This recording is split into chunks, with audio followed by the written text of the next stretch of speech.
विभाजन दिया है जिसमें बापूजी ने समझाया है कि जो बेहद का परम प्रकाश है, यहाँ तो 100% बेहद का परम प्रकाश, परम लाइट होता है। इसके जो सिक्योरिटी है, सिक्योरिटी में बेहद के का परम प्रकाश 50%, बेहद का परम महातत्व 50% है। और जो 11,001 पीढ़ी से लेके 101 पीढ़ी तक का जो वायुमंडल है, उस पूरे वायुमंडल में भी बापूजी ने हमें इसका बाइफरकेशन दी कि कितने परम तत्व है, कितना परम महातत्व है, कितना परम प्रकाश है। वो भी आप इस चित्र में देख सकते हैं कि बापूजी ने समझाया है कि परम प्रकाश जो है, बेहद का परम प्रकाश 28% से 30% है। बेहद का परम महातत्व जो है वो 56% से 60% है। और बेहद का जो परम तत्व है वो 16 से 10% है।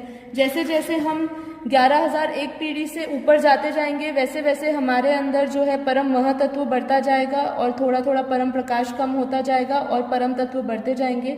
जो भी पावरफुल टुकड़े थे 11,101 पीढ़ी में जब रचना की गई निराकारी रूप में, तो जब पावर का विभाजन हुआ तो सबसे जो पावरफुल टुकड़े थे वो सबसे नज़दीक गिरे, जो कम पावरफुल टुकड़े थे वो दूर गिरे। तो उनके अंदर पावर, जो नज़दीक गिरे उनके मुकाबले कम पावर थी उनमें।